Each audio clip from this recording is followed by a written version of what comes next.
Books. Make it plain. Make it plain. MIP. With Masamela Matfumo. Mark Thompson. Make it plain. Get woke.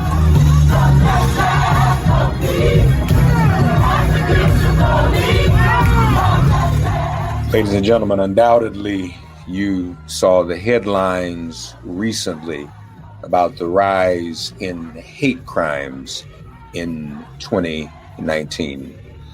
Who better to talk about than the organization that has probably done the most effective tracking of hate crimes and hate groups in the country? We want to get into all of that with the chief of staff of this organization being the Southern Poverty Law Center. Not only is she the chief of staff, she has been the chief workplace transformation officer. She's also has served as the outreach director for the Southern Poverty Law Center.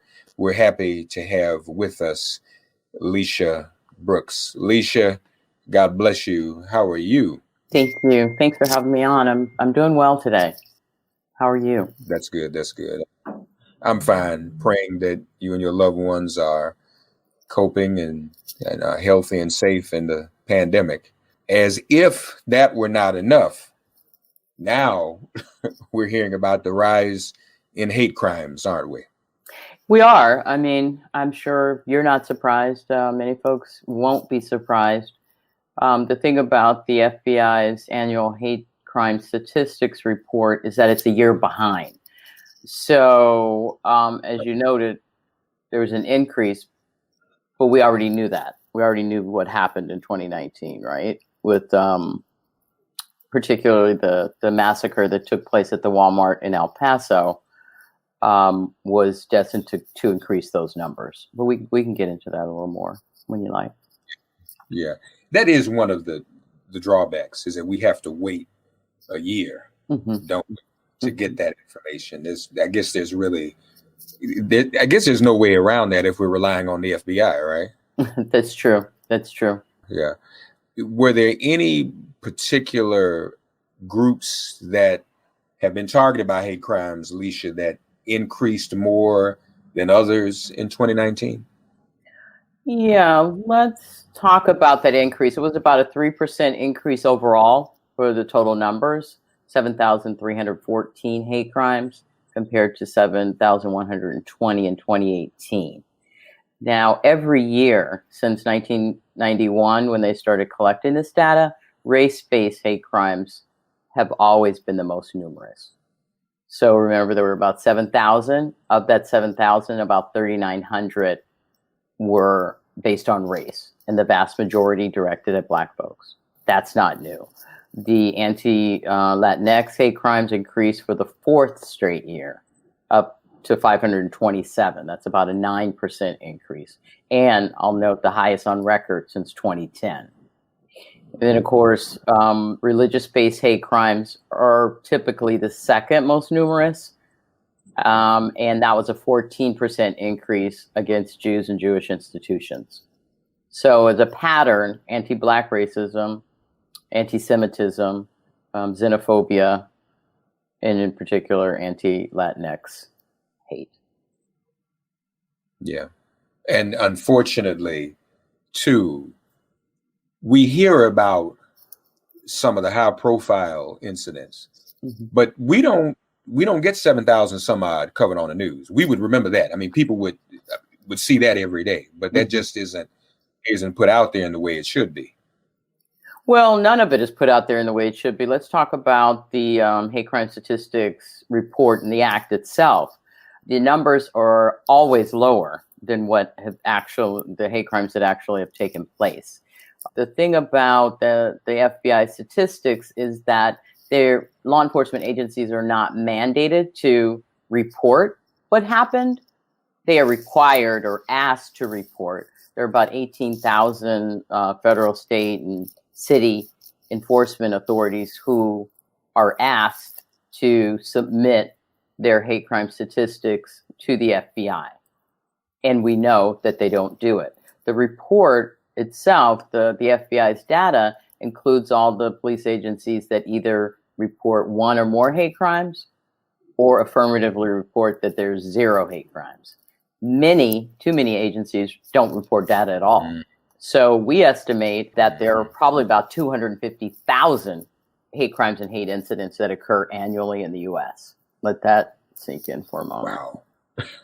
How did the Southern Poverty Law Center arrive at that number? Well, you can just look at crime statistics, and though they're not marked as hate crimes, if you look at the statistics that are turned in annually about from the Uniform Crime Reporting System, you can discern what happened in the commission of that crime. And so whether or not it was identified as a hate crime, if you look at the circumstances surrounding it, you can surmise that it was.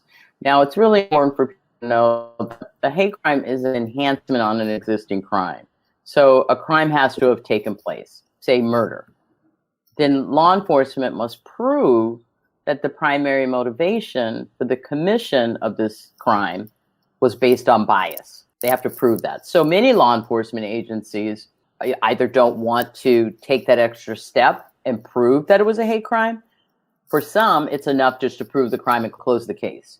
Mm-hmm. And I will add that it's a challenge. It's a bit of a challenge to prove motivation, right? You have to prove that it was motivated in whole or in part based on this bias. So we look at it in terms of lack of training in law enforcement, a lack of education around hate crimes. The impact that hate crimes have not only on the individual that was victimized, but also on the community members. Because the difference between a hate crime and any other crime is that if I'm targeted for a hate crime because of who I am, something about me. So when that kind of crime takes place, people that look like me or share the same characteristics as me also are fearful that they're going to be next. And that's why we think it's so important that law enforcement is trained in it, develops relationships with community members so that they report hate crimes and hate incidents. So then maybe we can do something to push back on these numbers. And so when you talk about law enforcement, we're talking about jurisdictional at the local level. That's correct. And so we leave it to them, don't we, Lecia? They're the ones who designate. They have the power to designate whether it's a hate crime or not, right? That is correct. That is correct. Yeah. That is correct. So that's where the training comes in. Because so I can hypothesize then, that there are plenty of places around the country, plenty of jurisdictions where there may be a history of hate crimes and hate groups, but you may have law enforcement in charge and in control and in power to sweep it under the rug and not even bother to designate it as a hate crime. That's absolutely correct. That's even in states that have hate crime laws, right? It's up, as you say, it's up to the individual jurisdiction whether or not they investigate it as a hate crime in the first place to be able to prove it or not, right? And oftentimes it's the latter. They want to close the case. There may even be pressure from a prosecutor's office. Well, I don't think we can prove this hate crime enhancement, so let's just charge them with the whatever they committed as far as the crime, right? And not pursue it any further. So to be clear, states where there are hate crime laws are still at times not able to go forward because it's easier to prove the actual crime than to prove also it was a crime of hate. Do all of these hate crime laws and statutes, are they universally, even state to state, are they universally ones that require intent as well? Yeah, all hate crimes require that you prove that the primary motivation for the commission of the crime was hate or bias. What differs from state to state are the different identity characteristics that are covered. Typically, most states cover race, cover nationality, cover religion. Not all states cover sexual orientation or gender identity. that's when kind of it varies a little bit. And I want to also say that I don't want to kind of like just give the impression that all law enforcement is not trying. They often do. You may remember the heinous hate crime that took place in Maryland, where Richard Collins, the young man that was about to graduate from college, he was in ROTC, and he was brutally murdered at a bus stop. And law enforcement wanted to add a hate crime enhancement to the crime, and then they just weren't able to prove it. And I remember I was really struck by it because it was an African-American woman, law enforcement officer, who felt so bad that they weren't able to prove it, but made a commitment that they would keep investigating that case until they were able to prove that it was a hate crime. And they did just that. So oftentimes it requires that extra work. It requires that extra investigation to be able to prove motivation. Yeah. Do we need to change that? The motivation requirement, is that something that is problematic in getting prosecutor? I think the real problem is one, requiring mandating law enforcement agencies to report first, right? Because that's a problem. A hate crime has been committed in an area. Say, for instance, in 2018, the 2018 hate crimes report. Charlottesville, Virginia reported no hate crimes at all. And we all know that Heather Heyer was killed during the Unite the Right rally. Now, that just shouldn't be, right? So let's mandate that all hate crimes that occur must be reported to the FBI. Then let's also mandate that law enforcement agencies are trained, and law enforcement officials are trained on how to investigate hate crimes. And that they're presented with all the tools and resources they need to be able to prove that. It's not impossible. It requires more work, right? And I want to believe anyway, that our law enforcement officials would want to do that. They just need the training to do it. And then, of course, in any head of a chief of an agency should not be able to determine whether or not that agency is going to pursue hate crime investigations. That should be mandatory as well. Yeah. What are the factors that have caused the rise, or did cause the rise, in 2019? I think I'm asking you the question, even though most of us probably don't know the answer, but SPLC's words.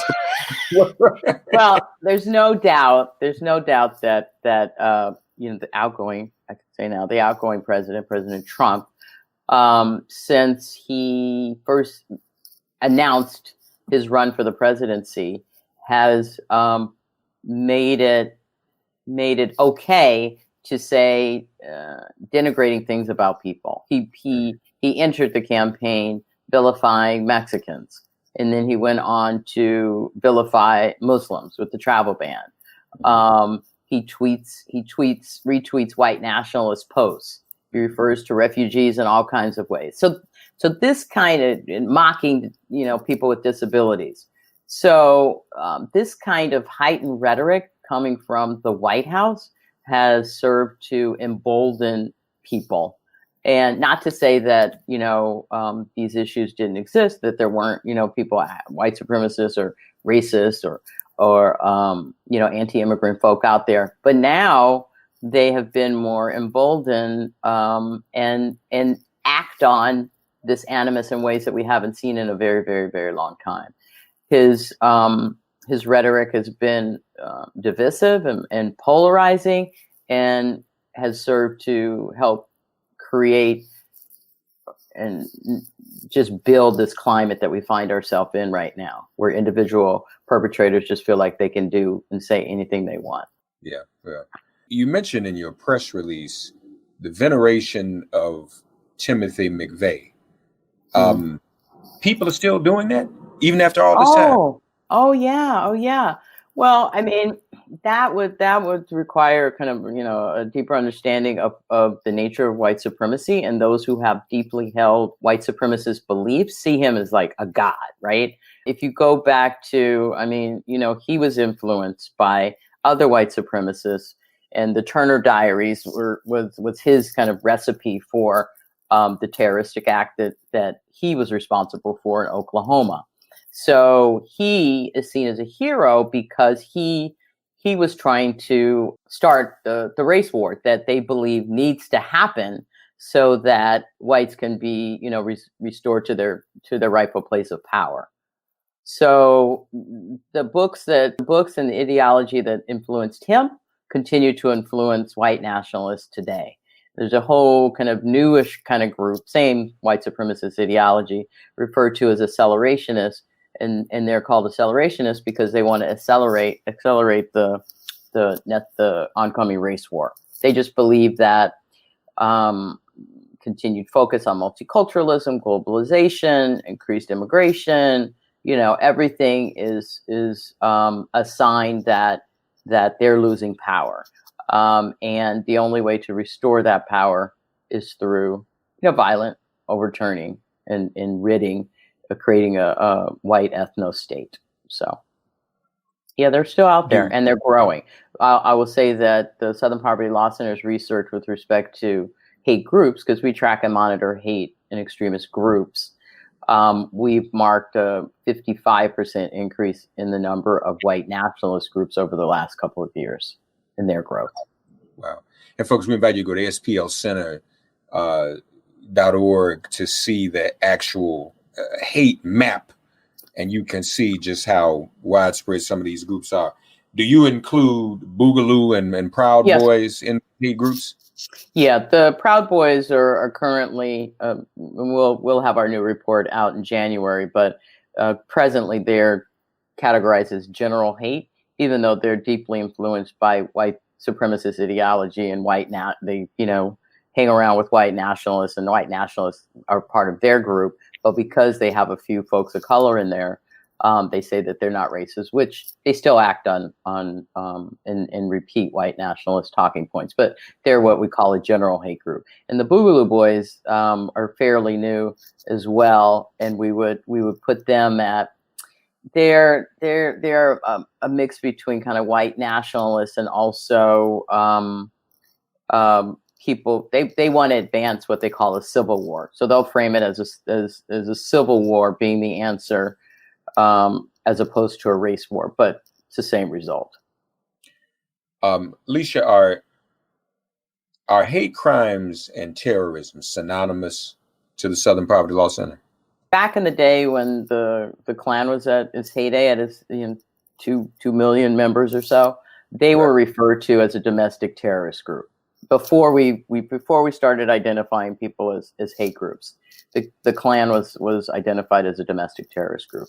Now we don't have. There's no law that clearly defines domestic terrorism.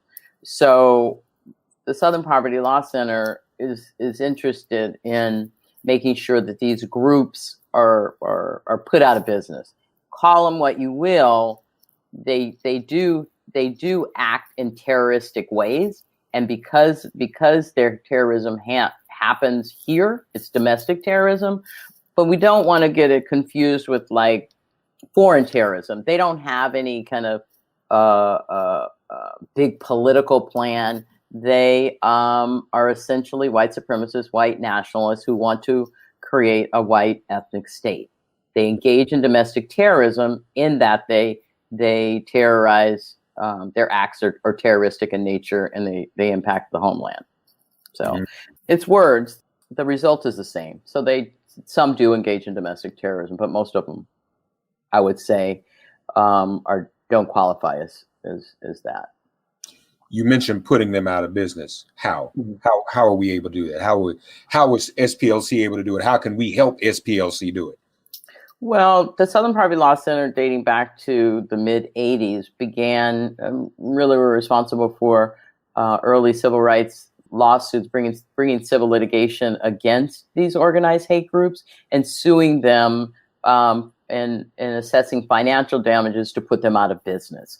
So if we can sue them, like for instance, we had a case a couple of years ago, Andrew Anglin, who was still the publisher of this very racist, anti-Semitic website called Stormfront, engaged in a troll storm, which essentially means that he called all of his, followers to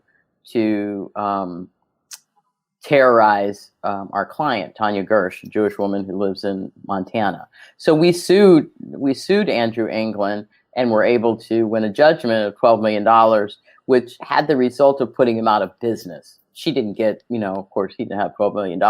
But if we could shut somebody down, if we can shut their business down, seize their assets, and turn them over to our client, that's what we want to do. So we started doing that kind of thing in the mid to late 80s. Our first case was against a group in Mobile, Alabama. And so we've had a number of successful cases in the South and across the Pacific Northwest that have put people out of business. Tom Metzger, I don't know if you know, was in the news a couple weeks ago. He died, and he was the head of a group called the White Aryan Resistance. And his group was held responsible for killing an Ethiopian Jew in Portland, Mr. Mulugeta Sarah. And we sued him and put him out of business, right? So that's been a pretty successful strategy. I know that there are some colleagues in the field who are using the same tactics against groups who were present at the Charlottesville Unite the Right rally.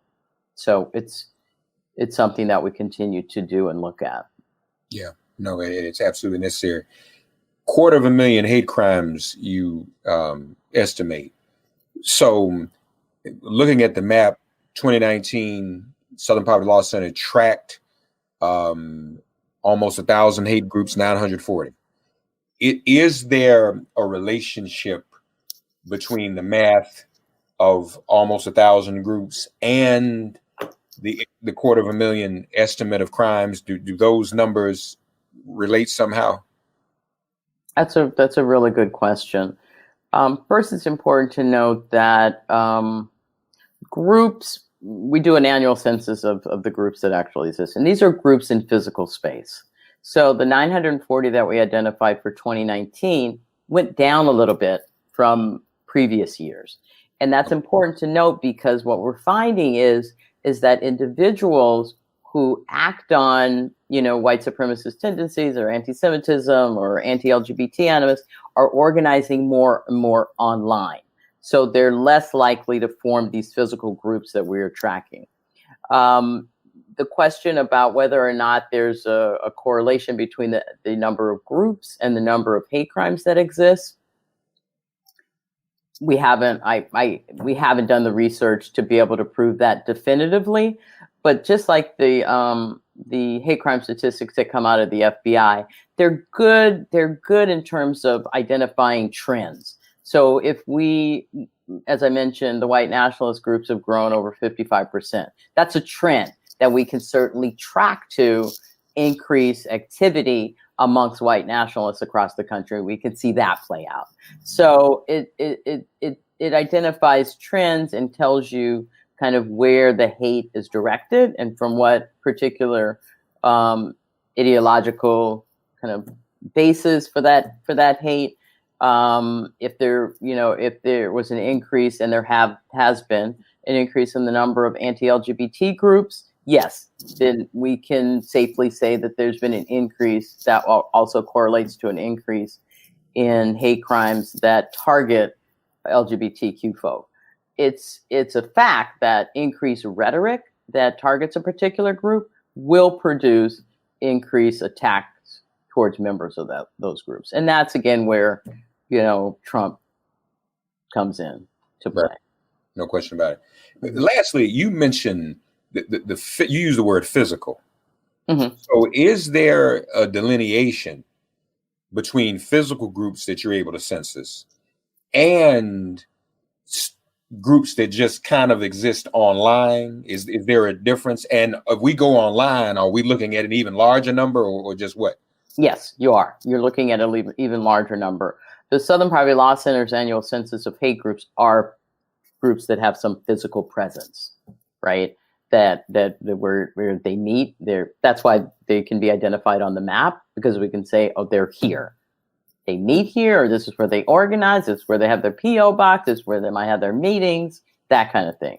And a lot of, if you dig into the map more closely, you'll see that there are lots of branches, or Proud Boys have groups in Portland, but they also have groups in New Jersey, say. You know, so that's important to note. We have not done a census of online groups because, as you can imagine, they come and go so quickly. We do have a group of research analysts and data analysts who are tracking the movements in the online space. So we keep up with kind of how they're organizing. You may be familiar with this group called the Base, which is often referred to as a domestic terrorist group.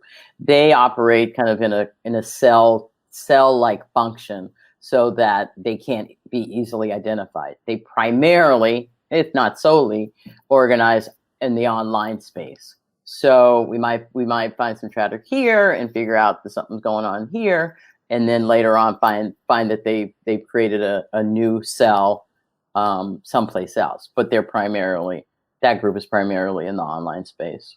Yeah, I'm looking, folks, as Lecia and I are recording this, news is breaking about a group of Marines who went to Idaho, and apparently have been indicted. 3 Marine Corps veterans, and they have a neo-Nazi guru who's been arrested, being engaged in an interstate gun running scheme, and they plan to move to Idaho to create Nazi death squads, as authorities are calling it. So again, that's coverage on something. But a lot of these things, folks, Lecia's telling us 250,000 incidents out here, and we're just not hearing about that. So, but this is real. I mean, the story that you just quoted, I mean, this is real, and this is how it's happening. And people really need to pay attention to what's happening in the Pacific Northwest. I mean, it's no accident that they're organizing in Idaho, right? That they're organizing in places that are still majority homogeneously white, right? They can like hide in plain sight and create their white ethno states there, organize and create a lot of damage to the rest of the country. So we had the center participated in testimony before Congress earlier in the year about these folks in the military allowing knowing that there were white supremacist, white nationalists in the military, and really pushing them to be more diligent in getting those people out of the military. So I hope that this was a result of some investigation. I'm glad that they've been identified, and I will tell you that there are more. Folks, we ought to support the Southern Poverty Law Center, SPLcenter.org, in their work to expose these groups. We invite you to go to SPLcenter.org /Hate Watch to look at the map, see the blog Hate Watch, and whatnot. And you see these little white dots, and you can see where this is even happening in the states where you live. And I don't know, Lecia, we may need to meet and talk offline and figure out how we can come up with more and better real-time reporting systems and news systems. If you're saying it's 250,000, we need to figure out ways to get that out there in the public eye more often as they happen, and maybe even figure out ways to expose some of these incidents that local authorities may not want to designate as hate crimes. And you're right, some of them are well-intentioned, just don't feel like they can prove it. But even those, it wouldn't hurt to be reported on and exposed, correct? You're absolutely right. And it will help we need to do something to help improve police community relations for a whole lot of reasons. But hate crimes is one of those as well. Because oftentimes people who have been victimized by hate crimes don't trust law enforcement, and they don't even go tell them, right? Yeah. Because they feel like, oh, they won't listen, they won't believe me, they won't take me seriously. They'll laugh, whatever it is. So it's one of those important elements of good community policing as well. Amen. I've always had a great deal of respect for what Southern Poverty Law Center does and continues to do. Another big report from them in January after the holidays. So, Lecia, if you don't mind, we're going to have you back, and let's stay in close touch. And whatever exposure or coverage I can give to the work you're doing, that Southern Poverty Law Center is doing here to make it plain, I really want to do that. We need to be, working even more closely together, folks. We've got to stay on top of this. We cannot stop this if we're not talking about it, if we're not exposing it. And maybe even at a later time, we can talk about, well, let me ask you, do you all give any advice to people on best practices when it comes to dealing with some of this online and with trolls and social media? Thank you for asking. There's some resources on the website, splcenter.org. And we have a new one. It's called, it's by this group called Peril. We worked in collaboration with a group at American University. It's for parents and caregivers to recognize when their young people have been influenced, and we call it radicalized. They're subject to radicalization, and more importantly, what parents and caregivers can do to interrupt that. And especially in this time of COVID, where remote learning and kids are spending more and more time online, it just takes that long for them to go down the rabbit hole and be in this position. Now, some might say, well, what's that to me as a person of color? Well, I'm invested in making sure that fewer young white males are radicalized to stand against me, right? Amen. No, that's what we need to do. Mm-hmm. Folks, splcenter.org, get involved, get read up on it, and we're going to be doing more in the new year because, if I'm reporting and it's 250,000 that I'm not reporting, then that means there's more work. I need to up my game into all of us do in terms of reporting what's out, and all the media do, and all my friends in media. I'm going to challenge them to do the same. Thank you. Lecia Brooks, Chief of Staff, Southern Poverty Law Center, great organization, splcenter.org. Lecia, we thank you for joining us on Make It Plain today. Thank you. It's been an honor. Take care of yourself. Be safe. Thanks for getting woke and listening to Make It Plain. Please remember to listen, like, subscribe, and wherever you get your podcasts, please give the show a 5-star rating. And please do spread the word. Let's all continue to pray for each other during this pandemic and this police-demic. If all hearts and minds are clear, it has been made plain.